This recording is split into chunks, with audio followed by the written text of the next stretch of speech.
français. Je vous ai préparé aujourd'hui un thème très intéressant, c'est-à-dire un peu de ponctuation et un peu des règles de lecture des voyelles. D'accord, on va commencer. Vous pouvez voir toutes les choses importantes pour savoir le français bien, pour connaître les règlements de lecture et les règlements de la ponctuation en français.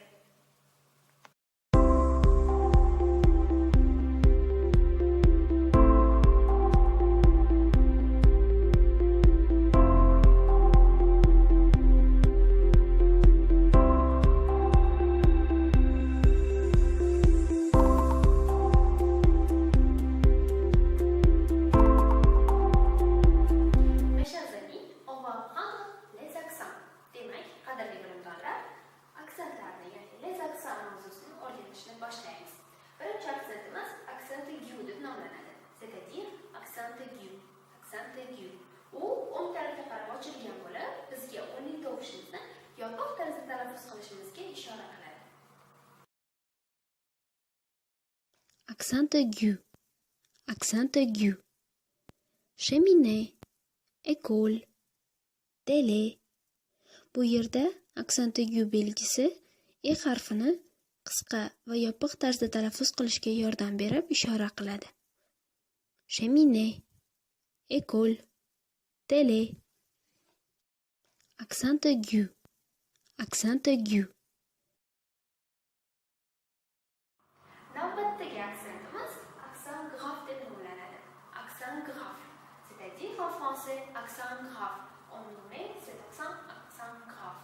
U chap tarafga qarab yo'nalgan bo'lib, o'ng tarafdan boshlab chap tarafga qarab yo'naladi va bizga o'nli tovushimizni ochiq tarzda talaffuz qilishimizga ishora qilib keladi. Accent grave. Accent grave. Règle. Après. Fièvre. Règle. Après. Fièvre. Ko'rib turganingizdek, accent grave bu yerda eni ochiq tarzda va keng talaffuz qilishga ishora qilib keladi.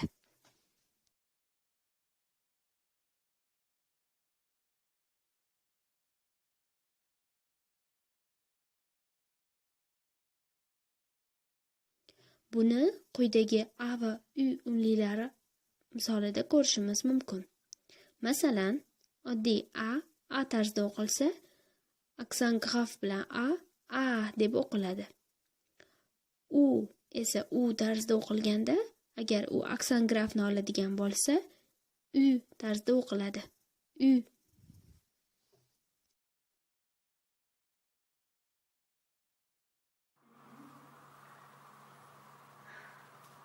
Keyingi aksentimiz aksent circonflexe deb nomlanadi. C'est-à-dire en français aksent circonflexe. Aksent circonflexe. U mana bu tarzda belgiga ega bo'lib, bizga o'nli harfimizni cho'ziqroq talaffuz qilishimizga ishora beradi.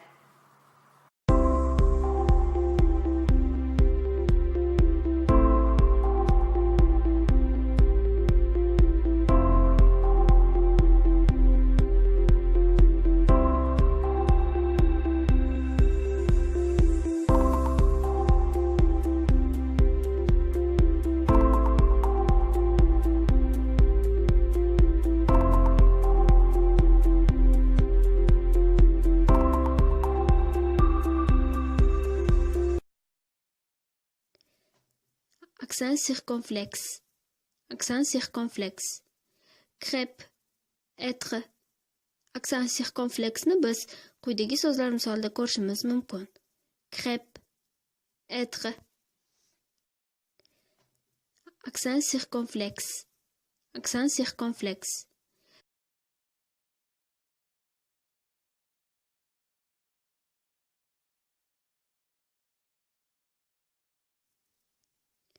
Aksent circonflexe i va u harflarida uchraganda, u boshqa harflardan alohida ajralib turib talaffuz qilishni ta'minlaydi.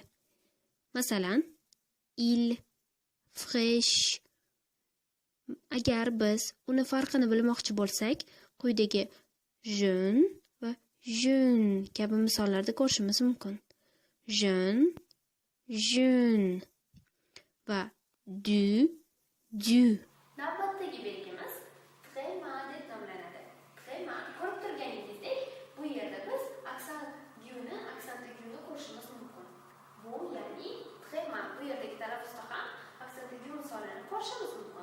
Sxema esa aslida mana bunday ikki nuqtali ko'rinishga ega bo'lib, o'nligimizni gap orasida hech qanday punktuatsion va talaffuz qoidalariga rioya qilmagan holda, hech qaysi qoidalarga qaramasdan o'zini boricha talaffuz qilishga ishora beradi. Tréma, tréma. Bu noodatiy tarzdagi ishora bo'lib, ikkita unlilarning talaffuz qilinishi, ya'ni diftong tizimini o'zgartirib beruvchi istisno holat belgisi hisoblanadi. Masalan, aigu, aigu, égoïste, égoïste, soul, soul, soul. Keyingi belgimiz sedi deb ataladi. Sedi, sedi. U mana bunday tarzda bo'lib, bizga mana shu tovushimizni gap orasida yana unlilar bilan qo'llanishdagi ba'zi bir istisno holatlardan tashqarida boricha talaffuz qilishimizga ishora qiladi. La cédille. La cédille se place sous le C devant A, O, U. Quand le C doit conserver le son S, sans elle, le C devant A, O, U garde le son K. Par exemple, un garçon comme toi. Ici, le son S devant le O, grâce à la cédille, se prononce comme S. Mais comme, ici, le son K devant un O, sans la cédille, se prononce comme un K. Mais une exception, de théâtre ou bien du théâtre. Dans ce mot, le E après le C évite la cédille.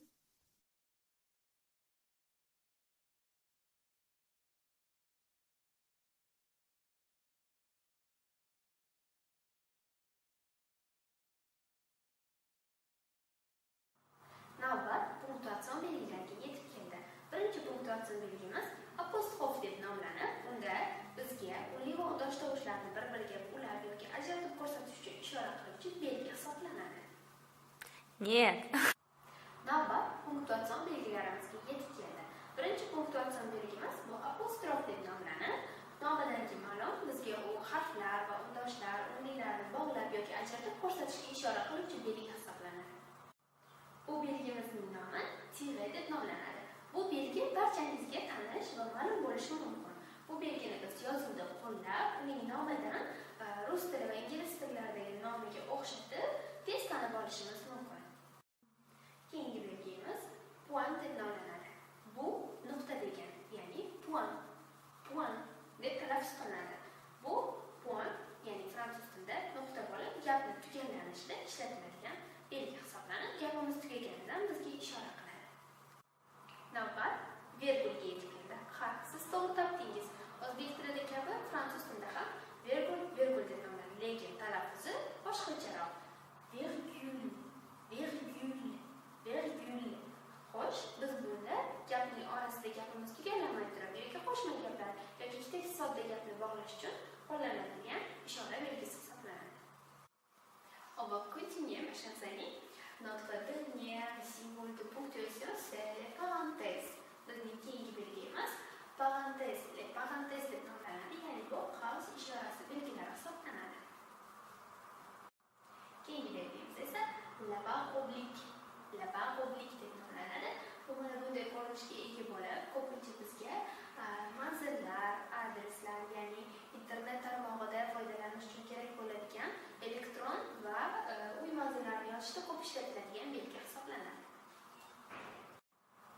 Navbatdagi belgimiz bu le point de suspension deb nomlanadi. On a nommé ce 3 points comme le point de suspension. Bu gapni so'ngida tugallamagan fikrlar uchun qo'llaniladigan belgi hisoblanadi. Navbatdagi belgimiz les guillemets deb nomlanadi. Les guillemets, ya'ni qo'sh tirnoq ichidagi, ya'ni qo'sh tirnoqlarimiz gaplarni qo'sh tirnoq ichida olmoqchi bo'lsak, biz les guillemetslardan foydalanamiz. Navbatdagisi esa l'astérisque deb nomlanadi. L'astérisque, ya'ni bu yulduzcha belgisi. Bu ham ko'pincha biror bir manzillarni yoki biror bir qo'shimcha dalillarni, qo'shimcha o'zimizga ilovalarni kiritishda qo'llanilgan belgi va u bizga o'zining ishorasini bildiradi. Mana bu belgingiz esa sizga tanish bo'lgan le point d'interrogation deb nomlanadi.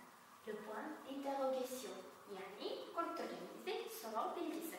Biz ayniqsa dialoglarda ko'p qo'llaniladigan bu belgimiz bizga so'roq ishorasini beradi. Mana bu belgingiz esa le point d'exclamation deb nomlanadi. Bu ko'rib turganingizdek undov belgisi. Tarakkablarda qo'llaniluvchi va tarakkablarga ishora qiluvchi belgi hisoblanadi. Mana bu belgimiz esa le deux points va le point virgule deb nomlanadi. Le point virgule, les deux points, ya'ni nuqtali virgule va ikki nuqta belgilari hisoblanadi. Voilà, il est déjà temps pour vous dire au revoir, à bientôt mes amis. Mana siz bilan xayrlashib, qo'rqinchi deb qolish uchun fursat ham yetib keldi. Demak, xayr do'stlar.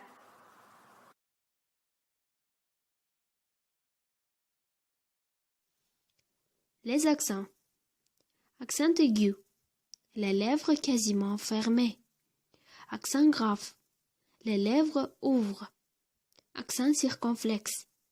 Les voyelles sont longues. Le tréma. Noël, like, knife indique que la voyelle se prononce. L'orthographe. Le trait d'union, la virgule, le point-virgule, le deux points, le point de suspension, le point, les parenthèses, les tirets, la barre oblique, l'astérisque, l'aiguillement.